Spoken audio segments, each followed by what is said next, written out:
TVC, a TV do Correio da Manhã.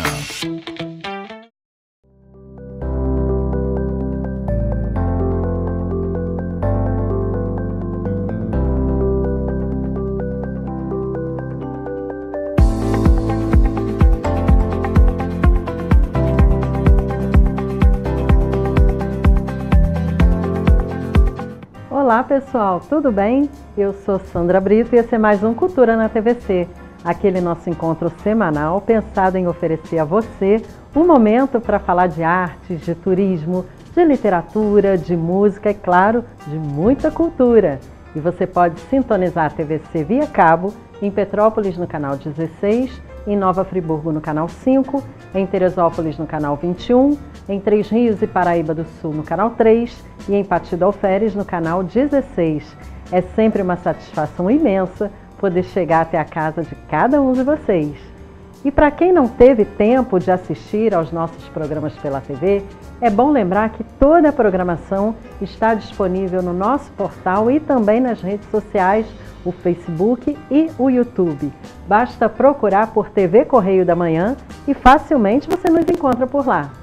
O meu Instagram pessoal é @SandraBritoWriter.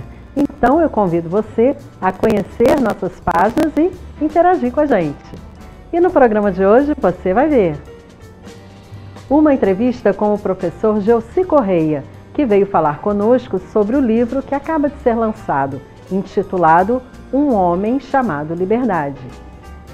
E no quadro Trilhas Literárias falaremos sobre mais um importante nome da literatura, Isabel Allende. E você, como sempre, é nosso convidado, mais que especial, para o programa de hoje. Faremos um breve intervalo e voltamos a seguir, hein? Não saia daí!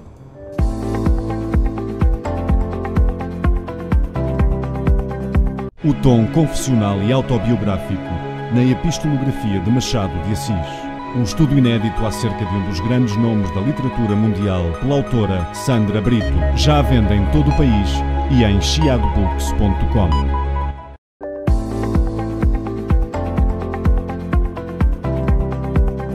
E nós vamos continuando aqui com Cultura na TVC, hoje recebendo um convidado muito especial. Ele é professor, foi diretor aqui da Regional, aqui na região serrana do Rio, e vocês, claro, já devem ter ouvido falar, porque ele conhece muita gente da educação e com certeza várias pessoas passaram pelas mãos e pelos cuidados desse que eu apresento agora, Gelsi Correia. Seja muito bem-vindo, Gelsi. Boa tarde para você, Sandra. Tudo bem? Tudo ótimo. Prazer estar aqui nesse seu programa, né? Prazer nosso. E vou adorar de poder contribuir um pouquinho com certeza para a sua proposta, que é a questão de divulgação cultural, né? Isso aí. Gelsi, a gente, claro, por vários motivos poderíamos conversar aqui, mas especialmente hoje a gente está falando do lançamento desse livro, Um Homem Chamado Liberdade, que além de tudo, você é escritor. Escritor. É assim, é forte. Protótipo, é um projeto de escritor, né? Não, é sim, escrever o livro é escritor, por que não? Se a gente avaliar que escritor é aquele que escreve em grande quantidade, eu não sou. Né? Porque tem uma produção bem modesta de escritura, de escrever livro, né? Mas, de fato, a gente entrou nessa aventura de escrever por conta de que a gente chega numa idade, a nossa experiência nos obriga a fazer relatos daquilo que a gente conseguiu experimentar na nossa vida e daquilo que a gente passou na nossa vida. Isso é o legado que a gente pode deixar para as pessoas que estão aí vindo, né? Eu sou pai de um monte de crianças, né? Tenho filhos, tenho netos, né? E logicamente, é a forma que a gente tem de contribuir para a formação das nossas gerações posteriores, né? Então, isso aí, eu acho que o livro é exatamente isso, né? A materialização de uma parte da nossa vivência, da nossa experiência, da nossa cultura que a gente deixa para os outros, né? Sim. Especialmente esse livro, Gelsi, do que trata? Esse livro trata é um relato que eu, sem querer dar spoiler do livro, né, logicamente, mas é uma reflexão sobre a existência do meu pai, né, o Gelsi Rodrigues Correia, porque eu sou o Júnior, isso, né, que foi um agente da nossa história recente, né, muito ativo. Foi um agente ativo. Ele foi um agente que esteve envolvido em grandes episódios da nossa história de 1960 da década de 60, início da década de 60 para cá. Sim. Né? Ele é um gaúcho, né? Ele nascido no Rio Grande do Sul, onde o Brasil acaba, né? E o interessante é que ele falava assim, acaba para vocês, para mim é onde o Brasil começa. Começa. Né? E ele, enfim, nascido em Santa Vitória, que é o litoral do Rio Grande do Sul, né? E foi um camarada que migrou cedo do Rio Grande do Sul para a capital do país, que na época era Rio de Janeiro. 60, Rio de Janeiro.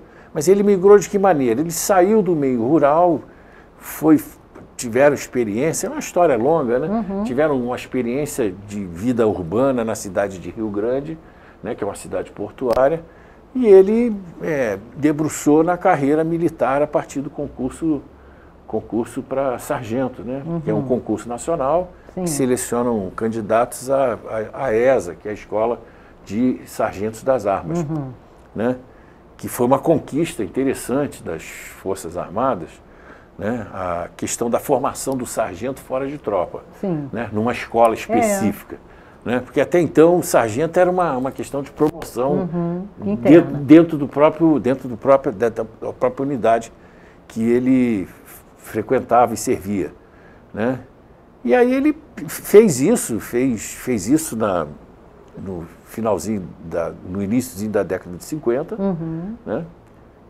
Ele entrou para a escola de sargento e quando saiu da escola de sargento ele não teve como voltar para o Rio Grande do Sul, que era o desejo dele. Uhum. Né? A classificação dele não foi favorável para isso na época. Sim.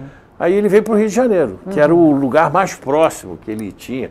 Ele podia ir para a região centro-oeste, podia ir para o nordeste, não sei o quê. Ele falou, não, mais próximo do Rio Grande do Sul, um jovem, com 18 anos, uhum. Né? Era servir no Rio de Janeiro. Uhum. E aí que foi a história dele começa aí. Aí que começou de fato. Aí começa a história dele. O livro narra isso, né? Essa vivência do meu pai nesse período de história, uhum. Que vai... que antecede os movimentos do golpe militar de 64, de 1964, né, que foi a tomada do poder pelos militares, né, com a derrubada do João Goulart, né, e os episódios anteriores ele já teve envolvido, uhum. Né, com aquela luta da legalidade, enfim, né, que foram movimentos puxados por Leonel Brizola, por próprio Jango. Né? Ele participou muito ativamente disso. Né? Ele era um militar absolutamente disciplinado, né? E um camarada que jovem, né, tinha publicado, porque a vida funcional do militar ele é registrado em boletins de ocorrência. Uhum. Né? E aí, então, ele nos boletins de ocorrência, por onde ele passou, ele tinha vários elogios publicados, né? Então ele era um militar exemplar, disciplinadíssimo. Mas agora era um completo rebelde. Era um completo rebelde, apesar, isso pode parecer paradoxal, né? Mas era um completo rebelde sobre as questões, principalmente as questões políticas, né? Que ele foi um inconformado com as tentativas anteriores e que acabou culminando no golpe de 64. Né, com aquelas quartelhadas, né, comandadas pelos generais e a alta cúpula das Forças Armadas, que eles, sargentos e subtenentes, chamavam singelamente de os gorilas do poder. Uhum. Né? E, enfim, ele esteve sempre envolvido nisso. O livro trata disso, desse episódio que foi mais relevante na vida dele, e como ele foi um cara que jamais desistiu de lutar. Né? Me lembro então a liberdade tem também essa metáfora. Essa metáfora. Uhum. É a metáfora que ele jamais desistiu de lutar. Isso me lembra Bertolt Brecht, né? Que fala que Há homens que lutam por um dia, né? Isso. E esses são bons, né? Que lutam por um ano, esses são muito bons. Muito bons. E aqueles que lutam a vida toda. Esses são excepcionais. Excepcionais, essenciais. Esses precisam existir. Exato. Né? Eu enquadraria meu pai nessa categoria, né? Entendi. Que o cara que morreu com 87 anos, né? Morreu com 87 anos, e eu me lembro de, conversando com ele uns 2 anos antes dele morrer, né? Ele conversando, a gente conversava muito política, muito mesmo. Né? A gente tinha momentos de divergência, por incrível que pareça, mas a gente discutia muito política, a gente gostava muito de ficar conversando um com o outro. Né? E aí eu me lembro ele com 85 anos, ele falando sobre projetos que ele gostaria de tocar em termos de política, porque achava que a juventude, e ele me chamava de juventude, embora eu tivesse 60 anos, né? Ele falava assim que a juventude não está se movendo para a política, está se movendo muito de forma lerda, de forma sem palavras dele, né? Sem tesão pela política, né? De forma muito orgânica, burocrática, que a gente estava fazendo assim.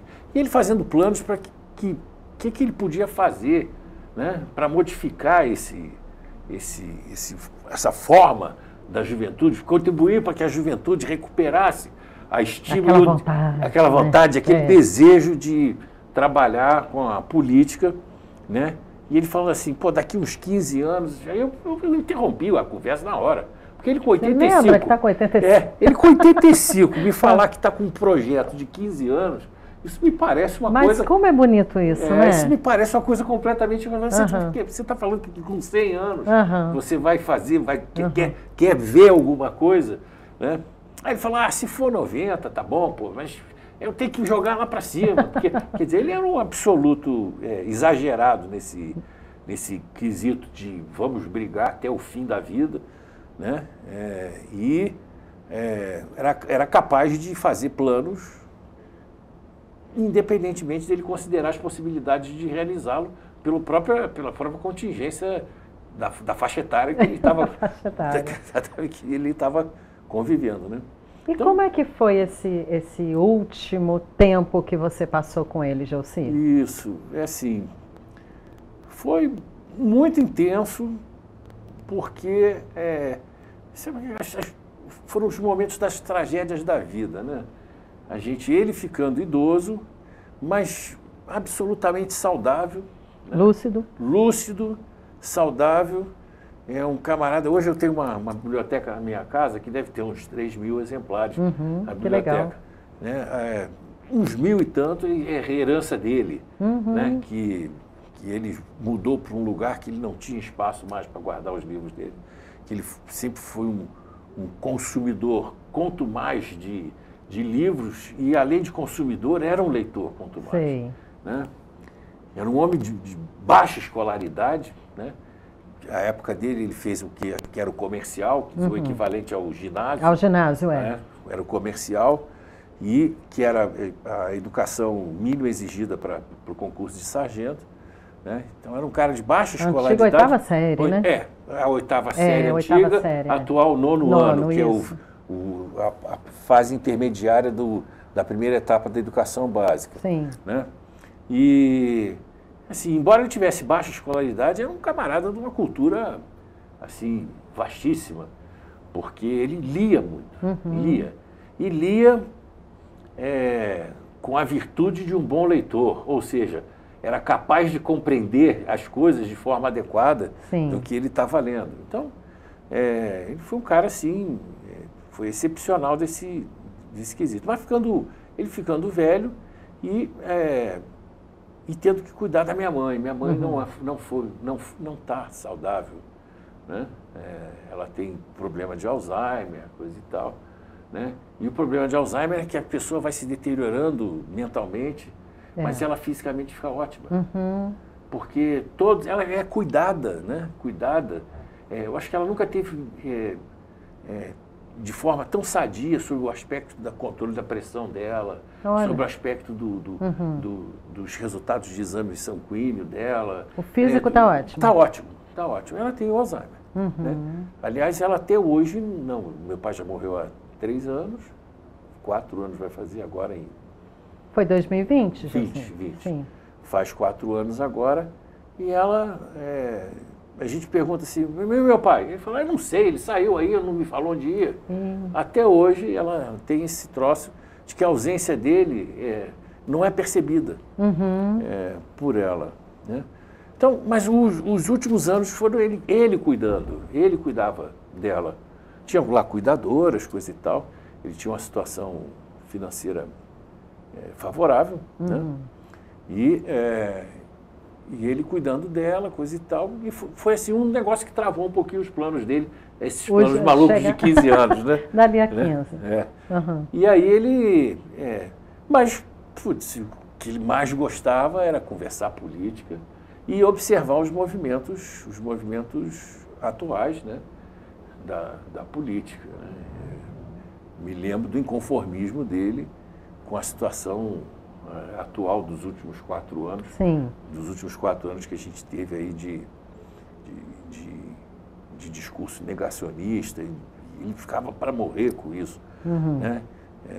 Ele que foi um cara que teve uma trajetória contra o golpe militar, né? Ele ficar ouvindo a maior autoridade do país fazendo de forma ufanista, né? Elogios para torturador, para coisas desse tipo.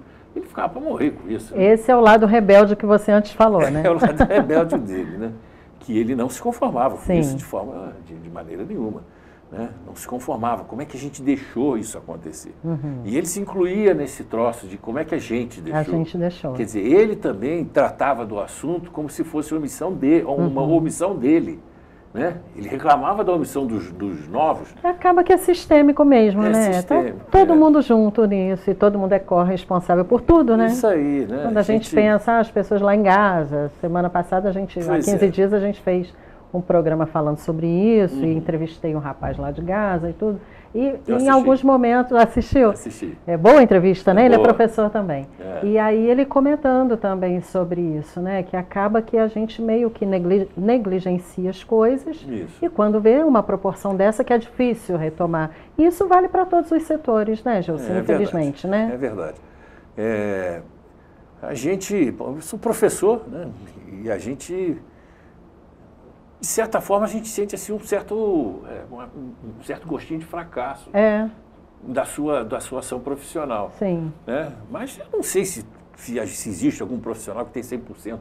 Não né, tem. De Senão sucesso não é um bom profissional, né? Daquilo que ele faz. Senão né? não é um bom profissional, porque a gente depende dos outros, né? Lógico. E né? aí, nessa dependência, a gente acaba que, olha, uma hora a gente se frustra, outra hora não era bem assim que era para ser. E isso é uma coisa boa também, porque nos leva a melhorar, evoluir, crescer, buscar outras alternativas. E teu pai era esse cara revoltadíssimo. Esse cara, desse aspecto, sim, revoltadíssimo, né? Era inconformado com as situações, né? E o livro é isso. E tudo isso está falando aqui nesse livro. Um Homem Chamado Liberdade, né? Um Homem Chamado Liberdade. E você acha que esse sol aqui que está na capa reflete um pouquinho isso, essa questão do brilho, da luz, do conhecimento, que a iluminação tem um pouco dessa, o iluminismo fala isso, né? Isso. Esse conhecimento, essa razão. Eu acho que isso tem dois simbolismos nessa fotografia. Né? Isso aí é um pôr do sol que era para ser um pôr do sol lá em Santa Vitória do Palmar, a cidade dele. Né? Eu não consegui uma foto de domínio público do pôr do sol de Santa Vitória. Né? Que tem uma passagem interessante lá em Santa Vitória. A gente estava lá no inverno, fui visitar Santa Vitória com ele no inverno de 1997. E aí, aliás, eu já até comentei isso logo no início, né? E a gente lá estava um frio danado, nós fomos na beira da Lagoa Mirim, né, onde tinha um porto, tinha um cais, né, que fazia ligação com a ligação de Santa Vitória, via Lagoa, inclusive com o Uruguai do outro lado, né? Enfim, e que tinha lá o transporte que tem ligação da Lagoa com a Lagoa dos Patos, enfim, tem lá uma possibilidade de escoar boa parte da produção da área via navegação. Sim. Né? E a gente estava lá, um vento danado, um frio, um vento cortante, né? E eu ouvi daqueles quero, o silêncio só quebrado pelo vento e pelos quero. Né? Aí eu falei assim, pô, pai, negócio, cara, a gente está no fim do mundo, parece que a gente está no fim do mundo. É aí que ele falou assim, bom, depende da perspectiva, porque para mim foi o início. Isso. Né? E aí é o negócio do Brasil, né? A gente acha que lá o Brasil termina lá, né? Ele fala, para mim começa aqui. Né? E ele falava isso de forma... Então era esse cara, né? Essa pessoa que tinha essa visão assim, extremamente otimista, né, da vida, e tinha essa visão de que a gente tem muito que fazer para contribuir para a formação da nossa sociedade. Né? E a gente não pode se omitir. Né? O inconformismo dele era por que a gente se omite em relação a isso? Né? A gente não pode se omitir. Né? Quando ele foi contrário ao golpe de 64, ele era militar. Quer dizer, ele botou tudo em risco na vida dele. É verdade, uma carreira inteira, né? Botou a carreira dele em risco, né, para poder fazer a defesa daquilo que ele acreditava. Né? E, de fato, ficou... Aí são histórias anacrônicas do nosso país, né?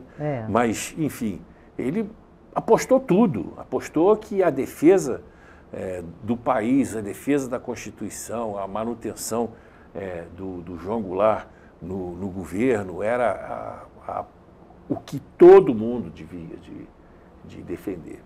Né? Porque era assim que estava constituído, foi assim que o povo escolheu. A forma como foi escolhido pode ser questionado, você pode mudar a forma, pode não sei o quê, mas você tomar a marra, né? Ele não admitia isso. Por isso que ele também achava que nem para os movimentos de esquerda também era legítimo essa modalidade de tomada do poder. Claro. Né? Embora na reação deles contra a ditadura tenha incluído aí história de guerrilha. Né? Tem Enfim, também, é verdade. A gente, se for analisar, a gente fica até em dúvida, né? O que a história política do Brasil é um capítulo à parte, né? Puxa vida, e eu sou apaixonado por ela. Eu também, acho muito interessante. Apesar de tudo, né? A gente, se não conhecer a própria história, quem somos nós, né? Sim. Nesse país. Sim. Gelsi, agora, esse livro, depois que seu pai parte de uma maneira, né? Apesar da idade, foi de uma maneira muito inesperada, porque foi por conta da Covid? Ele morreu de Covid. Sim. Foi logo no... Ele morreu em maio, a decretação da Covid foi dia 16 de março. De março, isso. Dia de aniversário foi aquele de Petrópolis. feriado que voltaríamos após o feriado e não voltamos, isso, né? Isso. Aliás, eu estava fora de Petrópolis, estava lá numa praia, em Niterói, em Cambuinhas.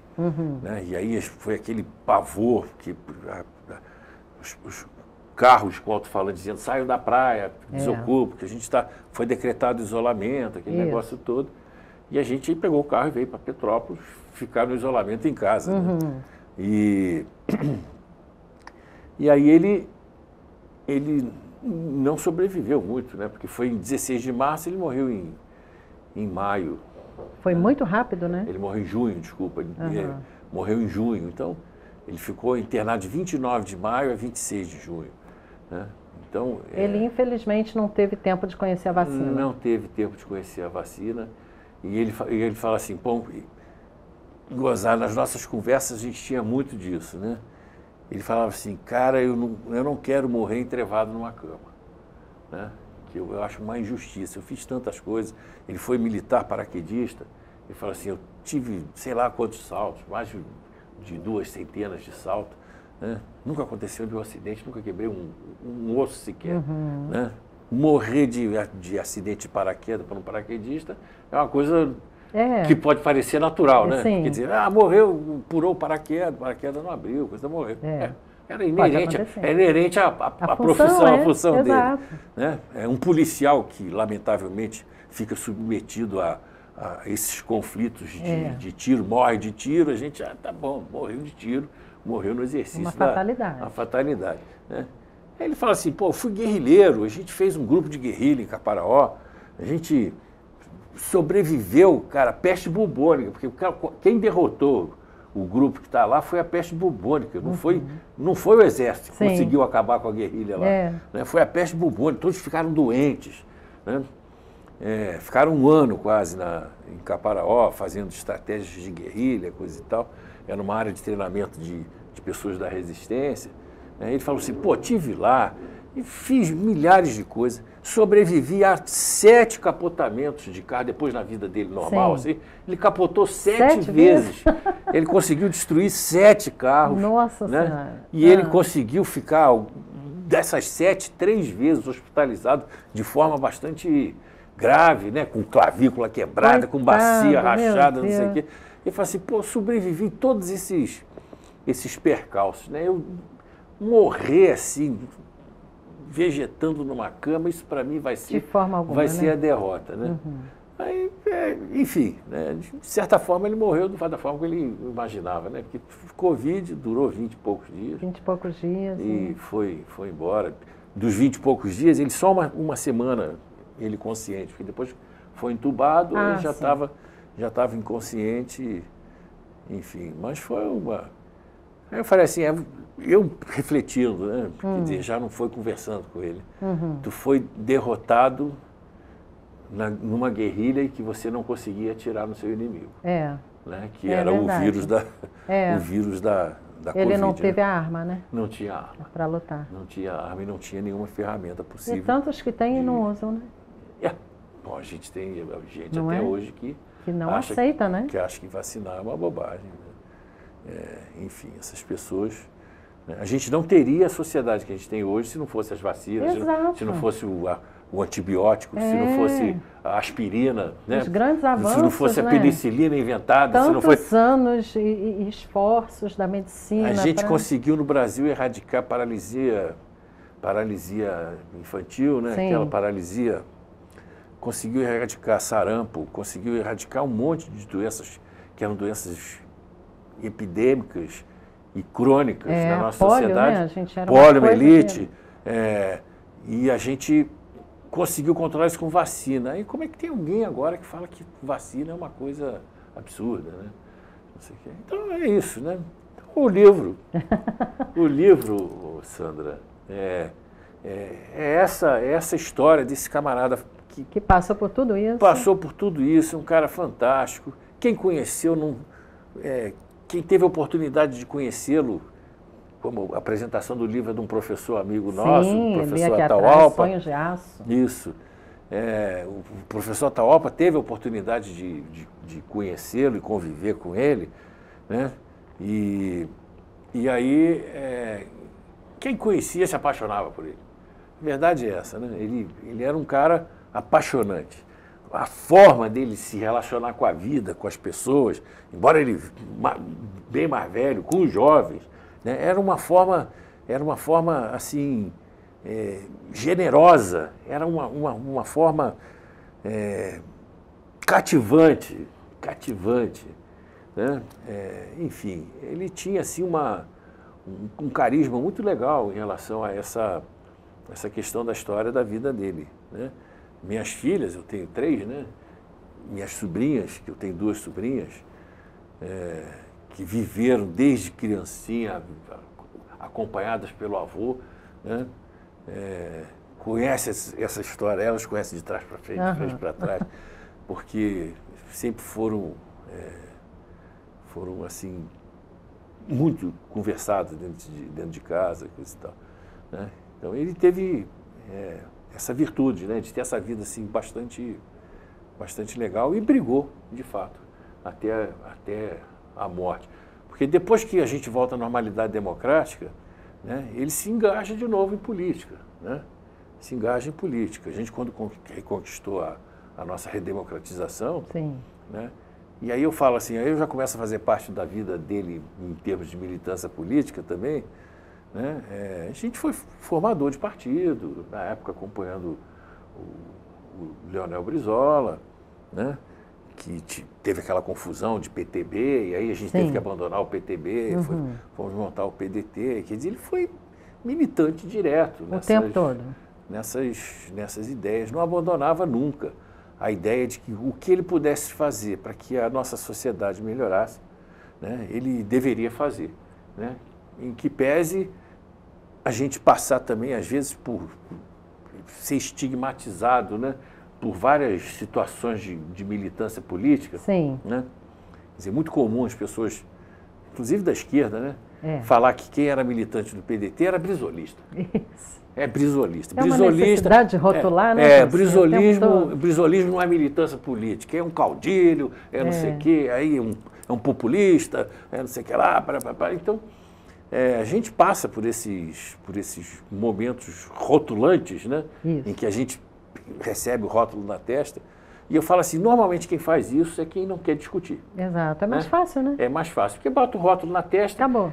Tudo que você fala, ele olha para o rótulo e fala assim, é previsível isso que você está falando. Né? Eu não vou nem considerar, porque eu não gosto dessa posição, e o que você está falando é previsível. É o que eu imaginava que você ia falar mesmo.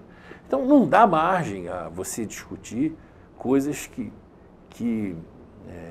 fujam à sua capacidade de compreensão, porque fogem ao seu modo de pensar. Exato. Né?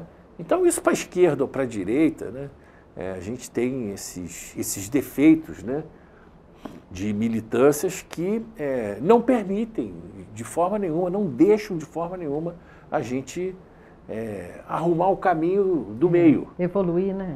Arrumar o caminho do meio, que é o caminho consensual para que os problemas da sociedade sejam resolvidos. E a gente aprenda uns com os outros e busque um caminho melhor. De uma certa forma, o seu Gelsi, foi ele que fez você optar aí pelo caminho da educação também? Foi muito da nossa militância política, né? Eu virei professor já maduro, né? Quer dizer, para a minha geração, 30 anos é maduro, né? Hoje a gente tem 30 anos, o pessoal ainda vivendo na casa do papai e da mamãe, né? Mas, enfim, mas na minha geração, 30 anos, eu já tinha 3 filhos, né?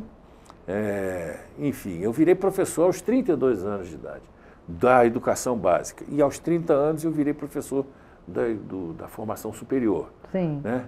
E antes, formado em economia, eu era economista numa empresa, né? E eu trabalhava num setor financeiro dessa empresa. Né? Meu primeiro texto produzido, que virou livro, é um estudo financeiro, né? Da época da inflação. Né? E aí eu vivia essa vida de finanças, de área de finanças, de administração financeira, de uma empresa de capital misto. Era uma empresa pública privada, né? Com capital privado também. E isso antes de 88, né? Antes da mudança constitucional. Enfim, então era essa minha atividade. E eu falei assim, não é isso que eu quero para a vida toda. Isso aí não me dá a minha perspectiva revolucionária, né? Que era aquilo que eu vivi com meu pai, né? Na formação que ele me fez, me deu, né? Eu não via naquela atuação profissional uma possibilidade de atuação revolucionária. Sim. Atuar revolucionariamente é educação. É educação. É educação, né? O poder mais transformador que tem, né? Isso aí. Porque esse é duradouro, né? É duradouro. Ali a gente contribui mesmo com a formação. Eu ficar lá cuidando de dinheiro, ficar cuidando de nem era seu, né, Gelsi? Nem era meu, né? E ficar cuidando de dinheiro, de registro, de não sei o quê. Logicamente que a gente tem contribuição para dar em relação a isso. Claro. Né? Eu, por exemplo, tive envolvido nessa empresa em grandes embates com administradores corruptos que queriam, de qualquer maneira, fazer. E eu denunciei várias vezes. Eu estava num setor que eu fazia avaliação desses processos de licitação e fazia atualização de valores de contrato na época de inflação. Sim. Né? E eu briguei muito com isso. Tem esse aspecto que pode ser encarado como revolucionário na medida em que você é o órgão controlador do dinheiro que também é público, no caso lá, né? No caso da empresa que eu trabalhei. Mas era pouco. Isso para mim era assim, pequeno. Era pequeno sob o aspecto da construção da sociedade.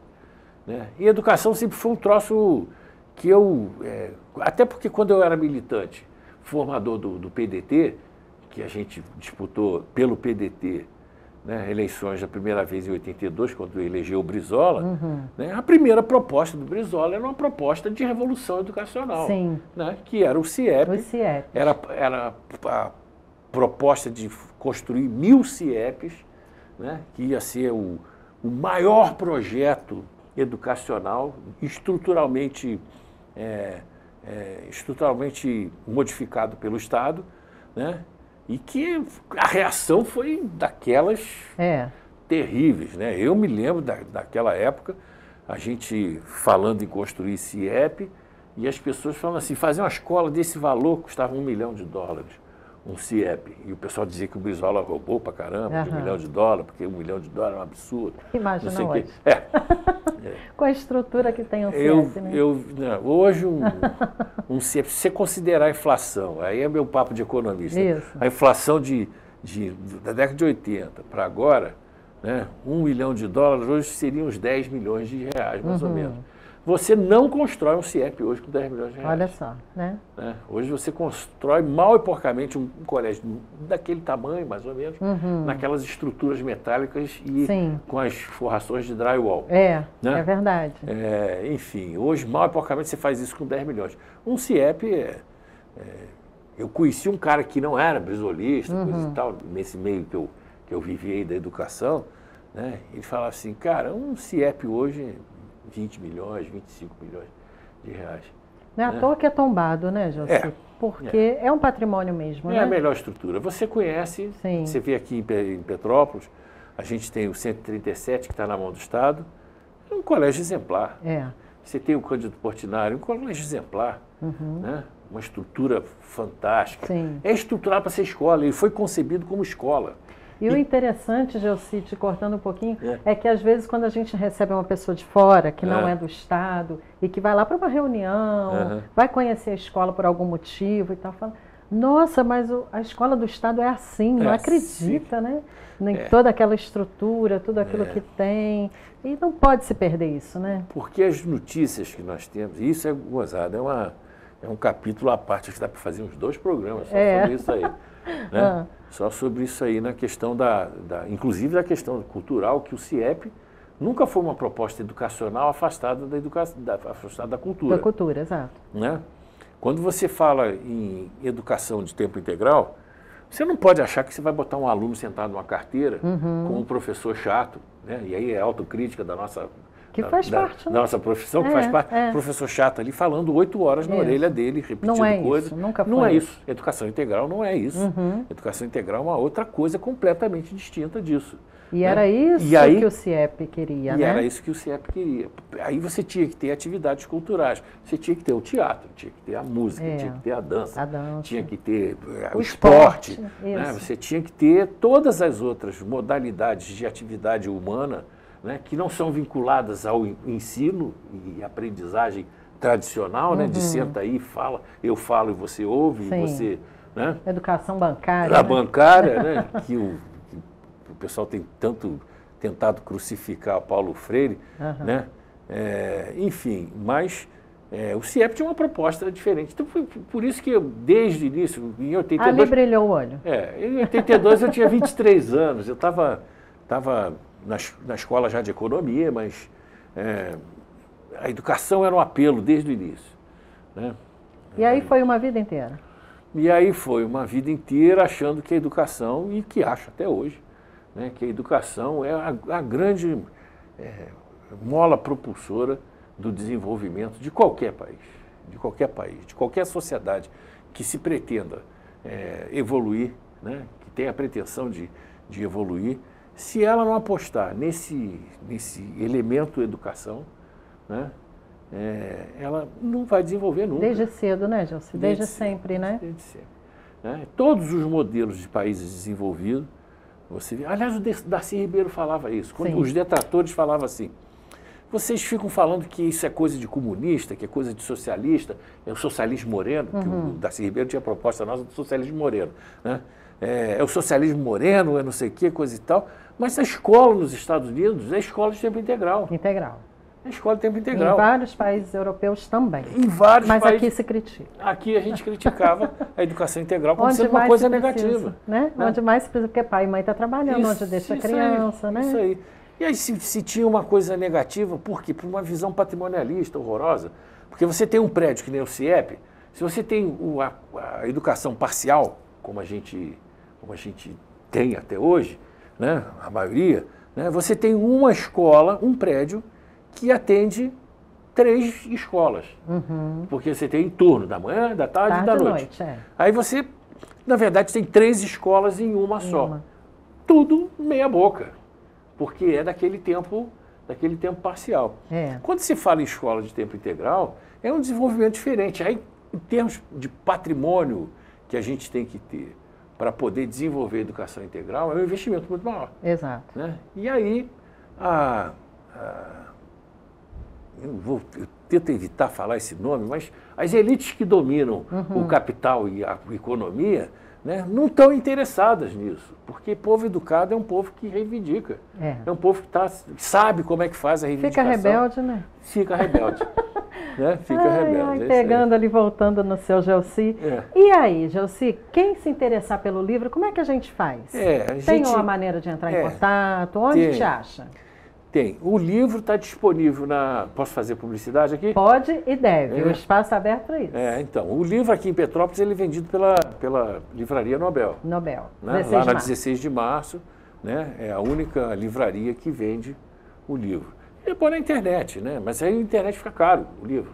Né? Não fala isso não, porque olha, a gente passa em um monte de cidade, as pessoas vão comprar assim mesmo, porque o livro é muito interessante. Fica um pouquinho mais caro, porque tem lá o preço do envio, coisa e tal. Mas aí faz o seguinte, compra mais de um, que aí já vale a pena. Aí o livro é vendido, né, virtualmente, né, pelo estante virtual. Sim. Né, e pelo Mercado Livre. Né? São os 2 lugares onde tem. Em Petrópolis, o livro está disponível logicamente, por iniciativa do autor.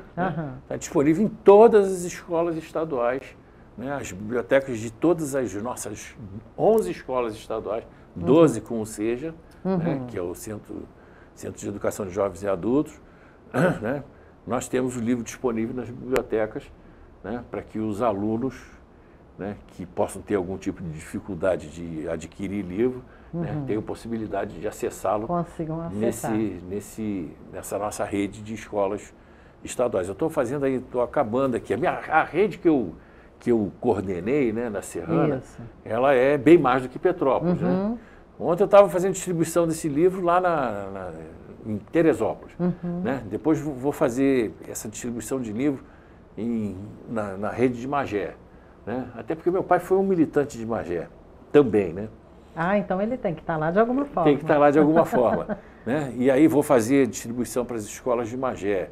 Né? Vou fazer distribuição para as escolas de Sapucaia, de Três Rios, que era a nossa regional. Sim. São 60 escolas. Né? Essas 60 escolas estão recebendo aí 11 exemplares, cada um. O 11 não é um número kármico, o 11 era o número da resistência do grupo de 11 do Brizola. Tá? Entendi. Tem tudo a ver. Não é um número por acaso. Entendi. Né? É um número que as pessoas, quando se interarem sobre o assunto, né, vamos descobrir quais eram as técnicas que eram usadas, que seriam usadas para a resistência do golpe de 64, que acabou não dando nada certo, sinal, porque tanto é que nós tivemos o golpe. Né? Mas 11 exemplares cada uma dessas 60 escolas vão receber. Esse é teu projeto agora. É meu projeto e eu estou oferecendo o livro e chamando a atenção para os diretores que recebem, do agente de leitura, o responsável pela biblioteca e tudo mais, né, de que nós estamos no momento de lembrar que esse ano faz 60 anos do golpe militar de 64. Né? E a gente, com esses 60 anos de golpe militar, que a gente já retomou a normalidade democrática, vou abrir aspas em termos disso, já há 35 anos, né, precisa ser lembrado tal como os judeus fazem com o Holocausto, né, que lembra o tempo todo para que aquilo nunca mais se repita de forma nenhuma, né, a gente tem que lembrar que o nosso país passou por uma ditadura militar, né? As ditaduras são negativas sempre, né? Lembrar que nós tivemos 15 anos de ditadura de Getúlio Vargas, em que pese todo o aspecto positivo dos avanços sociais que nós tivemos com a ditadura de Getúlio, todo, né? O crescimento econômico, a industrialização que começa com ele, coisa tal, em que pese todas essas questões positivas, né? Não é uma coisa que deve ser desejável, mas nunca mais deve ser desejável qualquer tipo de modelo que seja de modelo político, né, de gestão do país, que seja arbitrário dessa maneira. Então, ditadura não é o nome do livro, mas tem o livro também, quem quiser ler, leia. Ditadura nunca mais. A gente tem que ficar o tempo todo pensando nisso. Então, eu estou oferecendo o livro para as escolas para dar uma possibilidade de eles retomarem esse assunto como sendo uma coisa importante da gente resgatar. Os meninos de hoje, né, são meninos nascidos na década de 2000, eles estão distantes de 64. Muito distante. Aliás, geração de professores hoje, aqueles com 40 anos, com, não sei, também já estão distantes disso. Verdade. Quem nasceu depois de 75, né, já pegou o país caminhando para a normalidade, porque, afinal de contas, a anistia aconteceu em 79. Né? Quem nasceu depois de 79, minha filha mais velha nasceu em 79. Né? Ela já nasceu no Brasil anistiada. Já conheceu outra realidade. Já conheceu outra realidade. Então, não viveu a realidade. E se a gente não estudar a história da forma como ela deve ser estudada, a gente repete os nossos erros e os nossos vícios de formação da sociedade. Então, eu estou oferecendo o livro para as escolas com um projeto junto, né? Faça, por favor. Chame os professores de história, os professores de ciências sociais, de um modo geral, né? Os de filosofia, de sociologia, né? Para que trabalhem essa temática, para que a gente não incorra nunca mais, eu espero que nunca mais, né? Na tentação de qualquer um grupo político do nosso país, na tentação de fazer o nosso país uma ditadura novamente, né?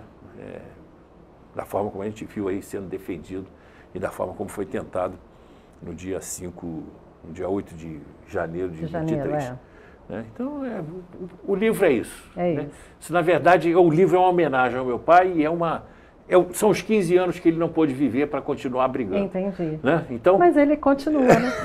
Isso aí. O Gelsi Júnior conseguiu uma forma aí de deixar o seu Gelsi pai vivo, né? E muito vivo, lutando através do livro, através da história, através das experiências, por um país livre, um país em liberdade, né? Que é o sobrenome aí do seu Gelsi pai. Que Deus o tenha e que bom poder conhecer a história dele agora, através da literatura, mas com certeza, né, vai ficar por muitos e muitos anos para as próximas gerações, para que a semente que ele lançou lá atrás agora renda frutos, né, e bons frutos. Né?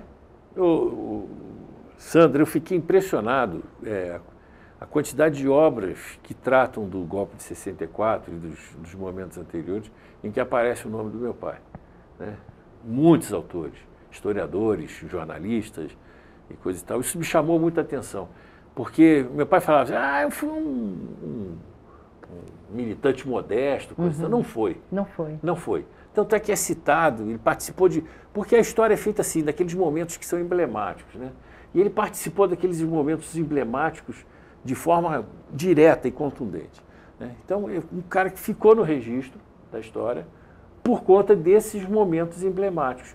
Mas o registro que eu faço aí, na verdade é um lamento, porque eu faço a narrativa do período que ele teve hospitalizado. Né? É uma reflexão da vida dele do período que ele teve hospitalizado, que foram 20 e tantos dias. Né? E aí com as técnicas possíveis de literatura, né? Narrativa na primeira pessoa, na terceira pessoa, né? Uma pessoa que conheceu meu pai falou assim, mas foi seu pai que falou isso aqui? Né? Ele já estava internado.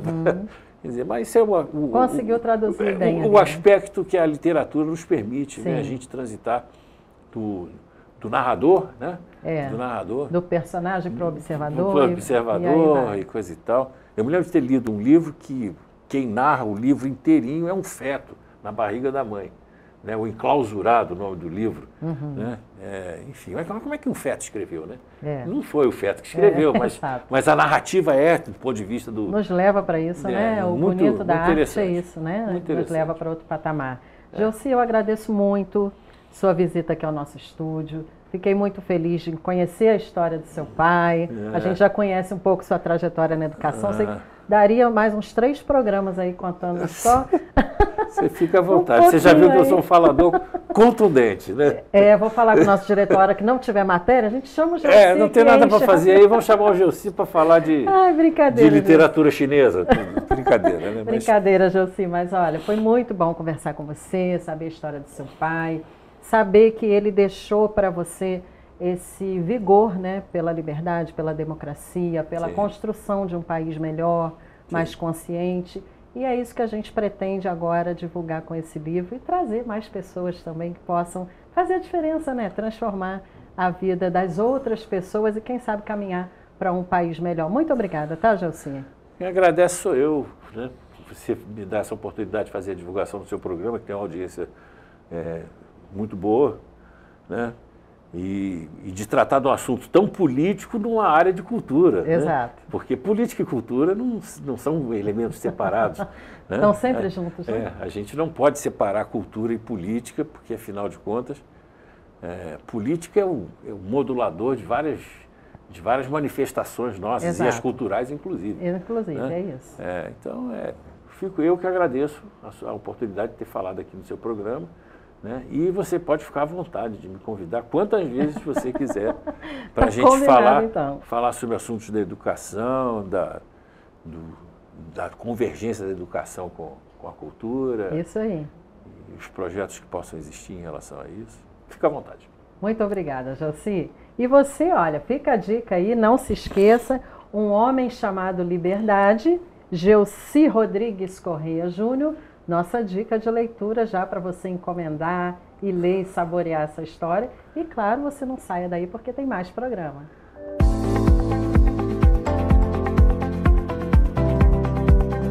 O tom confessional e autobiográfico na epistolografia de Machado de Assis. Um estudo inédito acerca de um dos grandes nomes da literatura mundial pela autora Sandra Brito. Já à venda em todo o país e em chiadobooks.com.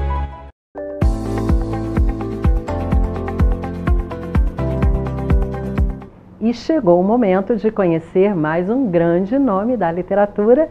É hora de mais um Trilhas Literárias.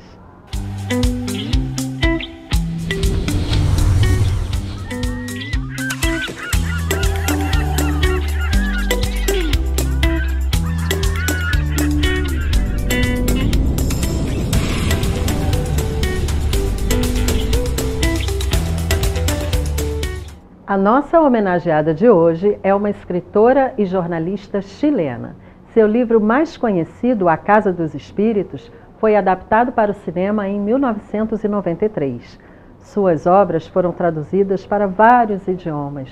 Estamos falando de Isabel Allende. Isabel Allende Lona nasceu em Lima, no Peru, no dia 2 de agosto de 1942. Seu pai, Tomás Allende, era um diplomata chileno e sua mãe, Francisca Lona, dona de casa. Em 1945, seus pais se separaram e sua mãe voltou para Santiago, capital do Chile, levando seus 3 filhos, onde Isabel passou sua infância e parte da juventude. Após sua mãe casar-se com outro diplomata, em 1953, a família foi morar em La Paz, na Bolívia, onde Isabel estudou em uma escola americana. Em seguida, mudaram-se para Beirute, no Líbano, onde ela ingressou em uma escola inglesa. Em 1958, Isabel Allende voltou para Santiago e iniciou no curso de jornalismo. Nessa época, ela começou a escrever contos infantis e peças para o teatro. Em 1960, Isabel Allende entrou para a seleção chilena da Organização das Nações Unidas, que trabalha pela melhoria do nível de vida da população carente. Em 1962, Isabel casou-se com Miguel Frias, com quem teve 2 filhos, Paula e Nicolás. Carreira literária. Em 1967, Isabel passou a escrever para uma revista feminina e também para uma revista infantil. Em 1970, começou a trabalhar na televisão, apresentando um programa de entrevistas. Sua peça de teatro, O Embaixador, estreou em 1972. Em 73, ocorreu o golpe militar do Chile, liderado pelo general Augusto Pinochet, que depõe o então presidente Salvador Allende, tio da Isabel. Com a instauração de uma ditadura militar e a morte de Salvador Allende, Isabel deixou o país junto com sua família e refugiou-se em Caracas, na Venezuela. A Casa dos Espíritos. No dia 8 de janeiro de 1981, Isabel soube que seu avô estava muito doente e, impossibilitada de voltar ao Chile, começou a escrever uma carta para seu avô, que era visto como uma figura paterna para ela, uma vez que ela não tinha memórias do seu pai. A carta foi o ponto de partida para o livro A Casa dos Espíritos, publicado em 82. A obra foi baseada nas lembranças de sua infância e juventude, passadas no velho casarão familiar, onde vivia seus avós e seus tios, rodeada de uma atmosfera liberal. No livro, a família Trueba vê um golpe militar depor um presidente socialista e instalar uma ditadura militar, semelhante ao que se passou no Chile, época entre 73 e 90, onde o Chile vivia sob o punho de ferro de Augusto Pinochet. A obra, publicada em 82, se tornou um best-seller em diversos países da América do Sul e também da Europa, e consagrou Isabel Allende como uma das grandes escritoras chilenas. 11 anos depois, A Casa dos Espíritos foi adaptada para o cinema e tornou-se outro grande sucesso. O filme contava com a participação de atores consagrados, como a Meryl Streep, o Jeremy Irons, a Glenn Close, o Antônio Bandeiras e também a Winona Ryder. De Amor e de Sombra. 2 anos depois de A Casa dos Espíritos, Allende publicou De Amor e de Sombra em 84. A obra mescla uma história de amor de 2 jovens jornalistas que são forçados a se exilarem depois de investigarem o desaparecimento de uma mulher na ditadura militar. A obra, próxima do que chamamos de realismo mágico, que mistura fantasia e realidade, recebeu elogios de crítica e também de público, selando aí definitivamente o êxito internacional da escritora. A obra também foi adaptada para o cinema e foi outro grande sucesso. Paula. Isabel Allende viveu na Venezuela até 1987, ano em que se divorciou do marido e se mudou para os Estados Unidos. Em 91, morando nos Estados Unidos, Isabel descobriu que sua filha, Paula, tinha uma grave doença neurológica e, depois de um longo período em coma, acabou morrendo. Durante o coma da filha, Isabel começou a escrever a obra Paula. O luto e a depressão levaram a escritora a relatar os fatos ocorridos durante a grave doença. Publicado em 94, a obra Paula foi seu primeiro trabalho de não ficção e muitos críticos consideram essa sua obra-prima. Fundação Isabel Allende. Após a morte de sua filha e da publicação da obra Paula, a escritora passou por um forte bloqueio criativo e aceitou o convite de uma amiga para conhecer a Índia, na tentativa de superar o luto. Lá, Isabel viveu um momento que mudaria sua vida, quando uma mulher lhe entregou uma criança recém-nascida. A bebê lhe foi oferecida porque o nascimento de uma menina não era bem aceito naquela sociedade. Depois do choque da experiência, a escritora decidiu criar a então Fundação Isabel Allende, para ajudar mulheres e crianças em situação de risco. Prêmios. Isabel Allende ganhou inúmeros prêmios ao longo de sua carreira, Entre eles, a Medalha Nacional de Literatura do Chile, em 2010, e a Medalha Presidencial da Liberdade, nos Estados Unidos, em 2014. Principais obras.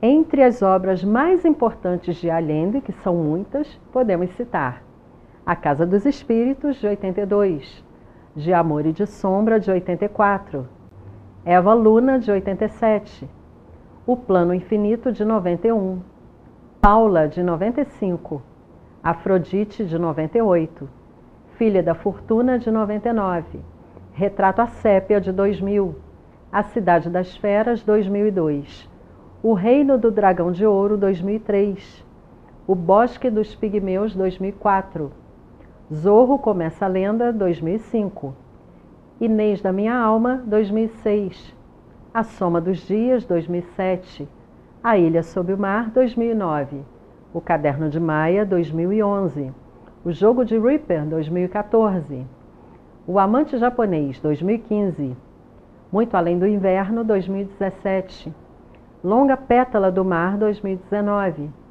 As Mulheres de Minha Alma, 2020 e Violeta, 2021. E vamos ler juntos um trechinho dessa estupenda escritora. Todos temos uma insuspeita reserva de força que emerge quando a vida nos põe à prova. Isabel Allende. Eu espero que você tenha gostado de saber um pouco mais sobre essa grande dama da literatura chilena, uma representante de peso que só traz orgulho a nós, leitores e admiradores da literatura sul-americana, não é? Ficam então nossas diversas sugestões de leitura para que você possa escolher o que for mais interessante para você da Isabel. E você, quem gostaria de ver aqui no programa? Semana que vem eu aguardo você para mais um Trilhas Literárias. Até lá!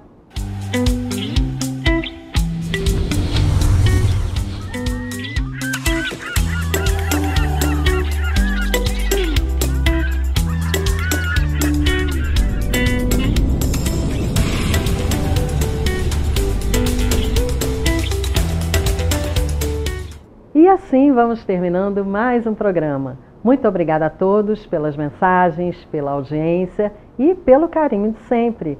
Temos um encontro marcado na próxima semana para mais um Cultura na TVC com Sandra Brito. Até lá. Tchau, tchau.